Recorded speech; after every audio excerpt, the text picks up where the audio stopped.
All right, get ready, because we're about to take a deep dive, and this one might surprise you. We're diving into the world of drinking water. Yeah. Yeah, you heard that right. Water. Water. I know, I know. You're probably thinking, I got this. I've been drinking water my whole life. Right.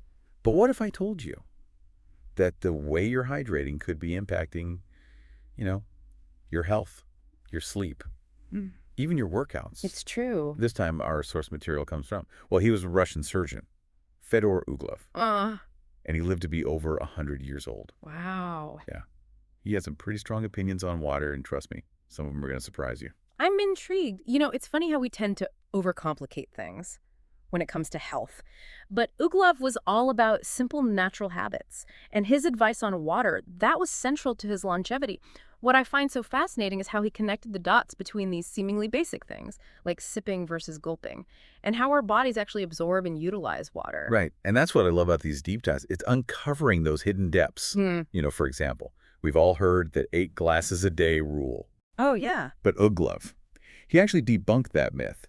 He said your ideal water intake is based on your body weight, using a multiplier of 30 to 40 milliliters per kilogram. That makes more sense. It's about personalization, recognizing that somebody with a physically demanding job will need more water than somebody who's more sedentary. And honestly, it makes so much more sense than this arbitrary one-size-fits-all approach. Totally. I mean, our bodies are all different, so why wouldn't our water needs be different too? Yeah. Okay, so we've tossed out the 8 glasses rule. What's next on Uglov's list of water wisdom? Okay, get ready for this one, because it threw me for a loop at first. Uglov recommended drinking a glass of water about an hour before bed. Wait, seriously, wouldn't that mean like middle of the night bathroom trips? Not if you time it right. That hour buffer is key, and the reason behind it is actually fascinating. During sleep, our bodies go into repair and detox mode. Water plays a vital role in this process, particularly for the kidneys, which are responsible for filtering waste and toxins from the blood. So that glass of water before bed is like giving your kidneys a head start on their overnight shift. Precisely. And think about it. If you're even slightly dehydrated when you go to sleep, that's going to hinder your body's natural cleansing processes. Uglov was all about setting ourselves up for optimal function, even while we sleep. Okay, I'm already seeing how these subtle shifts in thinking could make a difference. What else did Uglov have to say about maximizing the benefits of water? Well, he was a big believer in sipping water slowly throughout the day, rather than chugging it down. This goes back to how our bodies absorb and distribute water effectively. So it's like giving your cells time to actually drink it in. Yes. Imagine you're watering a plant. If you drench it all at once, most of the water just runs off. But if you water it slowly and steadily, it has time to soak in and nourish the roots. Our bodies are no different. I love that analogy. It really puts things in perspective. It's a small change, but imagine how much more effectively your body's using that water if you just slow down and sip. Exactly. And here's where things get even more interesting. Uglov cautioned against drinking ice-cold water. Hold on. Are you telling me to give up my icy cold drinks? What's wrong with a refreshing glass of ice water on a hot day? I know it seems counterintuitive, but think about it from your body's perspective. That sudden blast of cold can actually shock your digestive system. Your body then has to work harder to bring that water up to body temperature before it can be properly absorbed. So it's like throwing a wrench in the works, right? Your body's trying to do its thing, and then bam. Ice water. Exactly. Uglov recommended sticking to room temperature or even slightly warm water to support optimal digestion and absorption. I have to admit, the thought of warm water on a sweltering summer day isn't exactly appealing, but hey, if it's good enough for a centenarian, maybe I should give it a try. So we're ditching the ice and embracing the mindful sip. What other water wisdom gems did Uglov have up his sleeve? Let's talk about what you drink when you eat. Now, a lot of people chug water during meals, but Uglov had a different perspective. He advised against it. Really? Why is that? Because when you drink a lot of water during a meal, it can actually dilute your gastric juices, which are essential for breaking down food and absorbing nutrients. So all that water is actually working against digestion instead of helping it. That's right.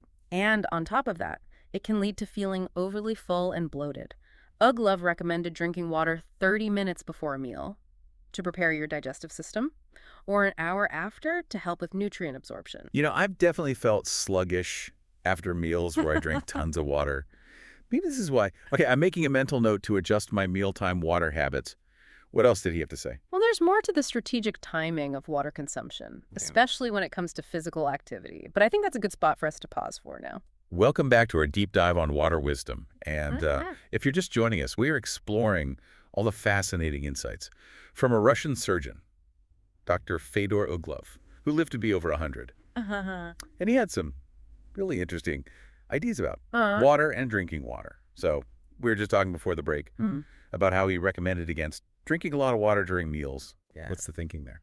Well, it's fascinating how he connected water to our body's natural rhythms. He really saw mealtime as a time for digestion to take center stage. And he believed that excessive water intake could interfere with that process. So it's like, let your stomach do its job. Exactly. Uglov's approach was all about working with our bodies, not against them. He saw drinking water 30 minutes before a meal as a way to prepare the digestive system, almost like priming a pump. And then waiting an hour after eating to drink more water allows for better nutrient absorption. Okay, that makes total sense. You know, it's funny how something so simple, like shifting the timing of our water intake, can have such a big impact. Right. And it goes beyond mealtime, too. Uglov was also a big proponent of pre-workout hydration. He believed it was key for preventing muscle cramps and maintaining electrolyte balance. So we're talking about that pre-workout water bottle, right? But wouldn't that make you feel sloshy during your workout? Well, the key is timing and moderation, just like with meals. Uglov suggested drinking around 16 to 20 ounces a couple of hours before exercising. This gives your body time to absorb the water and prepare your muscles for activity. And of course, you want to continue sipping water throughout your workout to replace fluids lost through sweat. That makes sense. But you know, sometimes I really crave that ice-cold water during a tough workout. Is that really so bad? I get it. Icy refreshment can be tempting. But remember, Uglov saw cold water as a shock to the system. When your body is already working hard during exercise, forcing it to also adjust to a drastic temperature change can be counterproductive. It might even lead to digestive discomfort or reduced performance. Okay, I'm starting to see the light. No more ice water during workouts for me. But it's not just about when and how we drink right. Uglov also had some strong opinions about water quality. Absolutely. He was adamant about drinking clean, impurity-free water. He believed that contaminants in water could burden the immune system and potentially increase the risk of chronic diseases over time. So not all water is created equal. What did Uglov recommend for ensuring we're getting the good stuff? Well, he was a fan of natural spring water, especially those rich in minerals like magnesium and calcium. He saw those minerals as essential for supporting various bodily functions. I have to admit, I do love the taste of spring water. It just feels so much cleaner and more refreshing. Right. And it's not just about taste. Those minerals can actually contribute to better hydration by helping your body absorb and utilize the water more effectively. So we've got our personalized water intake, the slow sips, strategic timing around meals and exercise, and the quest for pure water. Anything else we need to know to become True. Uglov level hydration masters? There's one more piece of the puzzle, and it might be the most important of all: mindfulness. Mindfulness and drinking water. Okay, I'm intrigued. Tell me more. Think about how often you just mindlessly gulp down water without even really thinking about it. You're thirsty, you grab a bottle, and you chug. Uglov believed that this actually prevented us from truly experiencing the benefits of water. So he's advocating for a more present, intentional approach to hydration. Exactly. He encouraged people to slow down, savor each sip, and pay attention to how their bodies felt as they hydrated. It's almost like turning drinking water into a mini meditation. Yes.